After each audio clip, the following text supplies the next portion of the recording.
Marching silently, thousands demand an end to the New York Police Department's stop and frisk policy. Is the NYPD acting with impunity or simply securing the city? You're watching Inside Story Americas from Washington.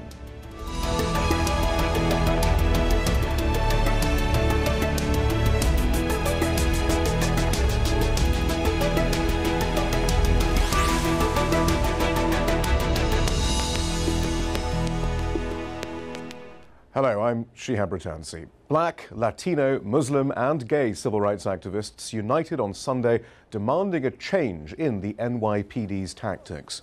The diverse group of protesters accused the country's largest police department of racial profiling. Over the last decade, the number of people who were stopped and interrogated by the NYPD has increased by more than 600%. The majority were black and Hispanic.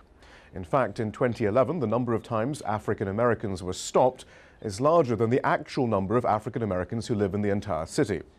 It's not the first time the NYPD has been accused of racial discrimination. Earlier this year, the Associated Press uncovered a spy operation by the police department which targeted the Muslim population in the city and beyond. New York's Mayor Michael Bloomberg says these measures help keep his city safe. And although the majority of the city's voters disapprove of the stop and frisk tactic, most white voters approve of it, 56 to 39%.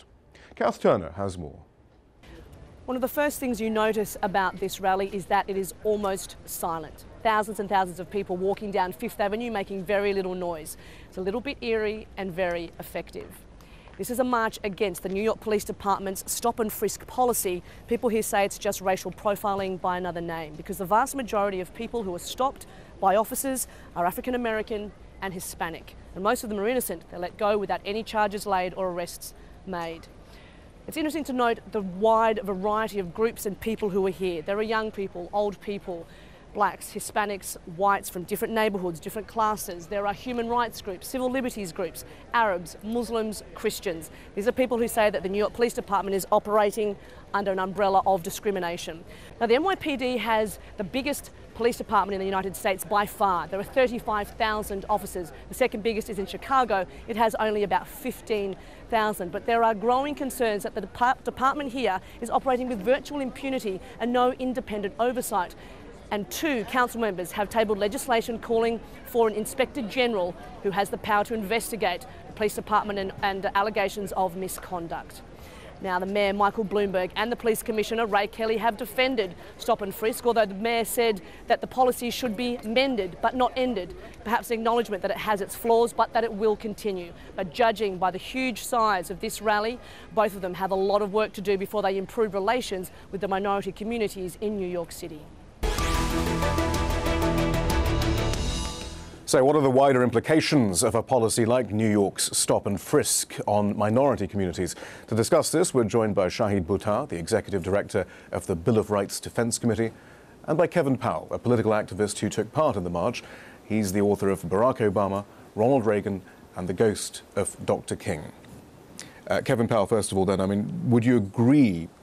Clearly, it was quite an impressive showing in New York on Sunday, but do you think there is some momentum now to try and get this policy changed? Oh, absolutely. What you saw yesterday in New York City was a progressive, multicultural coalition of people. You had black folks, white folks, Latino folks, Asian folks, straight folks, gay folks, a wide range of people, labor unions. You had folks who were poor, you had folks who were super wealthy out there.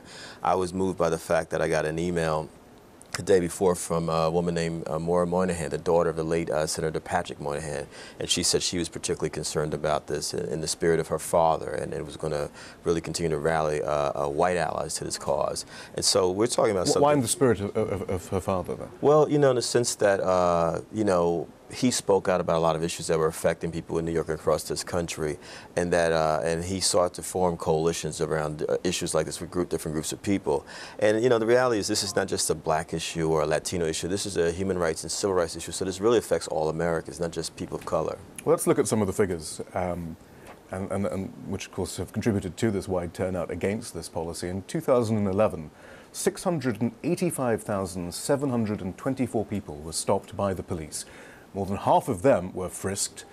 88% of the total were found to be innocent. Of those stopped, 53% were black, even though blacks make up only 26% of the city's population. 34% were Latino. And while young black and Latino males between the age of 14 and 24 make up just 4.7% of New York City's population, they made up nearly half of those stopped by the NYPD. Meanwhile, 9% of those stopped were white, a group that makes up a third of the city's inhabitants. And we can actually put something stronger to those figures, I suppose, Kevin, in the sense that you yourself have been stopped and frisked. Perhaps you can just give us a sense of what happened to you, what was said to you, what the reasons were, how it felt. I mean, it's happened so many times, and it's almost like a rites of passage for black and Latino males, not just in New York City, but around the country in urban environments, where you automatically assume to be guilty of something. I don't want to put an emphasis on clothing, because I believe it could happen even if I was in my suit, and it has happened. But, you know, there have been times when I've gotten on the subway, well, we saw someone had a North Face jacket on, they had Timberlands on. I'm like, well, that's half of the city of New York City, of New York, who wear Timberlands. But what justification was given in the times you... You know, suspicion. And the sad thing about it, you know, even though the statistics say 14 to 24-year-olds, we just did a conversation with boys who were between the ages of 10 and 17, and boys as early as 10, 11, 12 years old have already been stopped and frisked by the New York City Police Department. So there's a pattern of criminalizing these young men even before they even get to high school. Shahid Buttar, I mean, police do need a legal justification, actually separate justifications, both for the stopping and for the frisking. For the stopping, a police officer must have reasonable suspicion that a person has committed, is committing, or about to commit an unlawful act. And then in order to frisk, the officer has to have a reason to believe that the person stopped has a weapon that poses a threat to the officer's safety. Do you feel those criteria are being met in all of these cases? Obviously not. It's quite clear that the NYPD, and I think Kevin's right, law enforcement agencies around the country are very opportunistically using their authorities. And the Terry versus Ohio case that established that requirement for there to be reasonable suspicion of a weapon as a condition for a frisk is really not reflective of the reality on the ground. And you can see it when you see these sorts of statistics that you're citing demonstrating such blatant disparities. And it is surprising and I think suspicious presumptively to notice that white New Yorkers are stopped at such a low percentage of their representation in the community. African Americans and Latinos so much higher. It's telling when you look at the arrest numbers, because white New Yorkers are arrested at a much higher rate than minorities, and that might be counterintuitive, but the reason why is that if you're white in New York, you actually have to do something. You have to present reasonable suspicion to be stopped, whereas if you're a person of color, the police just disregard that. That's interesting, because one of those statistics found were that black and Latino were less likely to be found with a weapon than white, so 1.8% of those frisked versus 3.8%, but that just basically reflects better police work, perhaps. That's right. They're actually using the suspicion requirements thoughtfully as they pertain to white New Yorkers, whereas, you know, race is being used as a presumptive basis for suspicion otherwise. That's right. What about oversight, though? Is this idea of reasonable suspicion clearly defined in the first place, then? It's really anything that is more than a hunch. And so that's one piece of the puzzle. The other puzzle, and I think you're right to seize on the word oversight, there is none, effectively, of the New York City Police Department. It's the world's 7th largest army, and it effectively answers to no one. The police commissioner has essentially endorsed whatever the line cops do. The mayor, to this point, has been similarly supportive. The New York City Council has neither the interest nor certainly doesn't have the capacity to conduct effective oversight. And to the extent that federal authorities have opportunities like the Justice Department or like Congress, they have abdicated that opportunity to this point. That is so right. I did a Dr. King speech at the Department of Justice here in D.C. back in January. And one of the things I said is that, you know, it is my hope that we understand this is a national phenomenon. This is not just New York City. What happened to Oscar Grant in the Bay Area, it happens in Washington, D.C., it happens in urban areas around the country. And my challenge was that, you know, it is hypocritical for us to celebrate Dr. King's legacy at the Department of Justice and talk about, you know, these issues of racial progress, yet we actually have a policy that we are either supporting or ignoring that is actually setting back racial progress in this country, because these young men, you know, are really living in a state of terror. They're being traumatized, and you can see the hostility between the police and our communities, because we feel that we can't even call the police for certain things because we don't know what's going to happen. And that should not be the relationship between police and citizens in this country. And you know, a key phrase that does jump out, that, you know, more than 50% of those stopped in 2011 were stopped because an individual displayed furtive movement.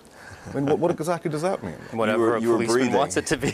You're breathing, you're walking. You know, we have jokes in the black community in the inner city, you know, breathing while black, driving while black, right. walking while black. I mean, it's absolutely insane when you think about it, because you're talking about young people who are already bombarded with destructive images of themselves, and then they are living in environments where it's perceived that they're a criminal because they happen to have sagging pants or earrings or tattoos, the way they wear their hair. It's just part of their culture as young people, and that's no reason to demonize or criminalize anyone. But what about the constitutionality of all this? The Fourth Amendment is very specific about unreasonable search and seizure and how that's not allowed under the Constitution.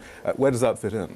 It really doesn't. I mean, the Constitution is only as good as the courts, but our courts have been very lax in, quite frankly, enforcing all of our constitutional rights. It's not just the Fourth Amendment in this particular context. The Fourth Amendment's taken a beating around the country. Yeah.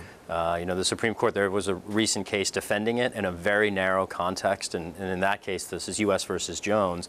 The court held that cops may not trespass onto someone's home to plant a surveillance device on their car without a warrant. Very narrow ruling that didn't really do much for the Fourth Amendment in the stop and frisk context, and even, to be fair, even in the surveillance context. It was very narrow, and that's really the modus operandi of the courts. There's very little interest. Given the nature of these statistics that we've been reading out, then the 14th Amendment about equal protection under the law presumably should be coming into this as well. Except that in 1976, the court ruled in Washington versus Davis that to establish an equal protection violation, a plaintiff has to establish not only a disparate impact of the sort that is evident in the statistics that you cited, but also a discriminatory intent. And so what that means in practice is that to establish racial profiling in a court case, you really need the cop to be screaming racial epithets, and anything short of that is presumptively okay. So the courts are checked out, the civilian oversight is checked out, there really is no one minding the store. Nonetheless, the class action suit is proceeding. There was also talk of the Department of Justice getting involved. Where are we on all these sorts of fronts then? I'd love to see a Justice Department investigation. There are a handful of others in the country. Sheriff Joe Arpaio in Phoenix, Arizona, there's a Justice Department case against his department for a pattern and practice of racial profiling. Similarly, there's a Justice Department case in New Haven, Connecticut, not far from New York City, which incidentally was another place that the New York City Police Department was active, particularly in spying on Muslim students and people who happened to be in their classes. But this,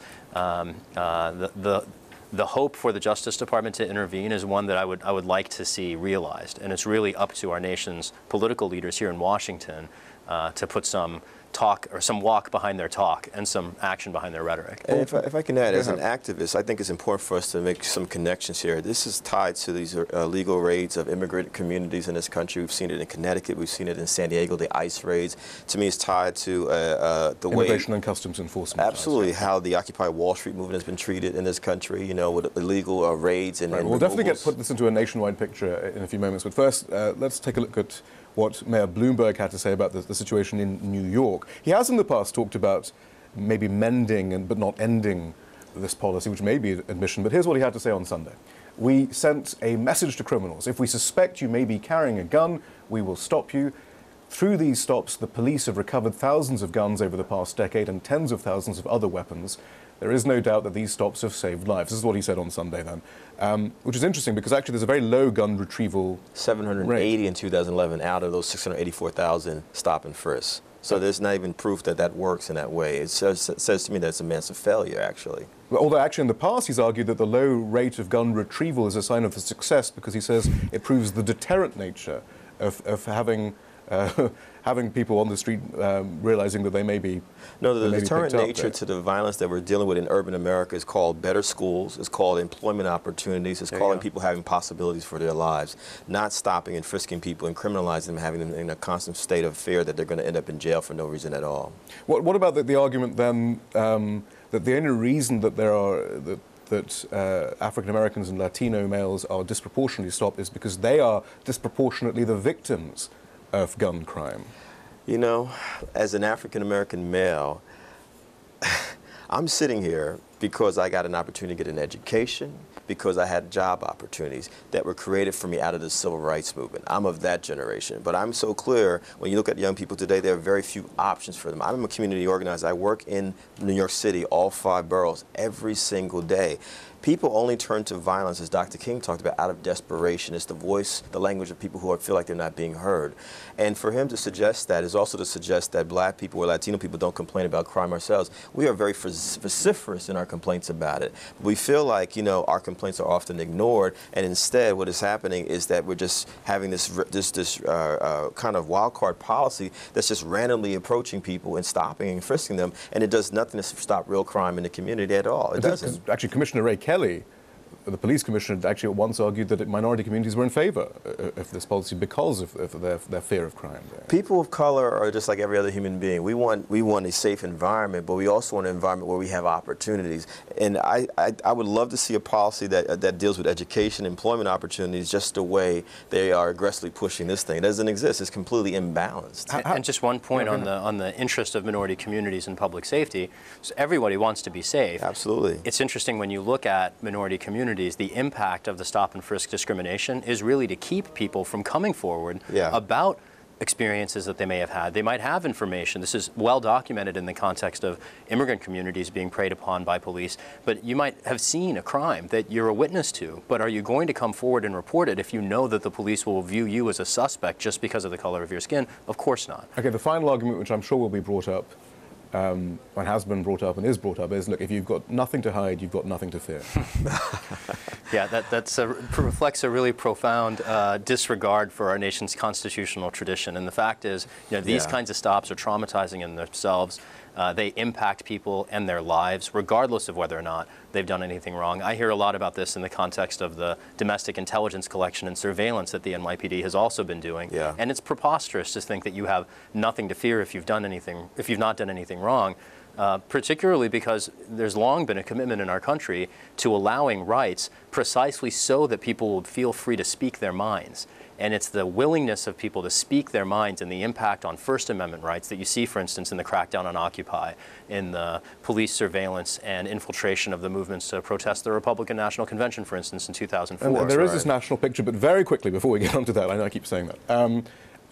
Bloomberg, we mentioned Ray Kelly, the police commissioner. We've seen Mayor Bloomberg. What is the relationship here? What is it? I mean, how does this work? Was this an issue that Bloomberg campaigned on? No. How has he developed on? Well, this really started when Rudy Giuliani became mayor back in the early 1990s. You know, he brought in this whole law and order mentality, which is a throwback to the 1960s, as we know, when Nixon was running for president in '68. You know, the feeling was that the Democrats, quote unquote, were too soft on crime and too soft on protests, et cetera, and so they cracked down on everything. And they really just remixed it and brought it into the present day. And not so coincidentally, during Mr. Giuliani's two terms in office, so many black and Latino males were not just stopped and frisked, but shot by the police, brutalized by the police. We're talking about Amadou Diallo. You know, we're talking about a wide range of folks. And so Mr. Bloomberg, we thought, when he was elected, was going to be a different kind of mayor. He talked actually very openly during his campaign, his first campaign, about bringing New Yorkers together.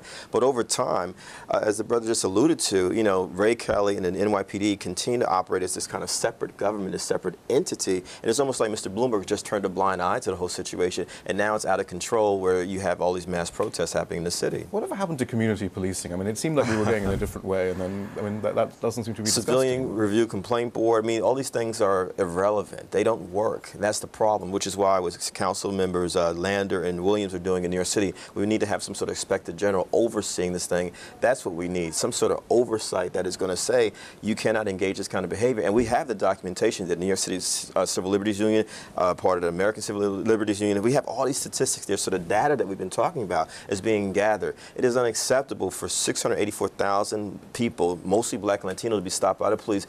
When you look at it, that's bigger than the populations of North Dakota, Vermont, and the city of Washington, D.C. Well, in the end, Mayor Bloomberg argues that the reason for this policy is to decrease the level of violent crime. And it's true that violent crime in New York has decreased. No, that's not by true. By 24%. Well, these are the official figures, but we'll get onto that. I live in New York City, but and these are the official figures. 24% decrease between 2002, when the stop and frisk policy was introduced, and 2010.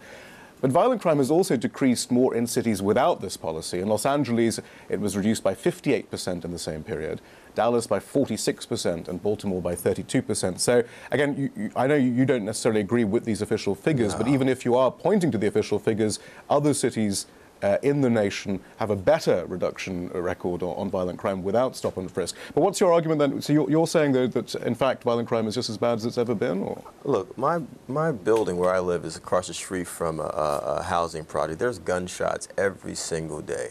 You know, so violence is out of control in the city. Guns are so accessible. The only thing, one of the things I do agree with Mayor Bloomberg on is that we need to get guns off the streets. I believe in real gun control. But, you know, to say that violence has decreased because of stop and frisk is unacceptable. In his first year in office, only 97,000 people were stopped and frisked. For it to increase to 684,000 people, and there's still the same level of violence in the communities. In fact, we would argue that it's even worse in our communities. I mean, there's parts of Brooklyn, New York, where I live, East New York and Brownsville, which are the rough equivalent of Southeast D.C. You have people who don't go outside after dark because the violence is so out of control. So clearly, stop and frisk is not working. We need to have the community and the police and elected officials come together. The problem is that the mayor and the police department has been telling us what they should be doing, and we're saying, why isn't the community having input in this in how we are so-called policing or protecting our community, since we have to live there? And even if, let's just say hypothetically, even if the statistics do accurately reflect a reduction in crime, that doesn't make it okay. We have constitutional rights for a reason. There are lots of ways to suppress violent crime. You could lock everyone in their houses and not let them out, but that wouldn't be okay, right? We have constitutional rights for a reason, and the mere fact of efficiency as a result does not excuse treating New Yorkers like they're presumptively suspect. And the last thing I'd just say is that, you know, the statistics don't take into consideration police violence, and if you consider violence in its totality, the amount of violence from the police, right? Stop and frisks are not necessarily very calm incidents, right? You're talking about people being thrown up against walls. You're talking about people being forced into submission, essentially. If you take that into consideration, the statistics are quite clear that violence in New York hasn't stopped. It's just shifted to the police. All right, so help us understand this in that national context, which you've alluded to over the last 20 minutes or so. We have the New York stop and frisk. We have the stand your ground cases in Florida. Most recently has come to light because of the killing of an unarmed 18-year-old African-American boy.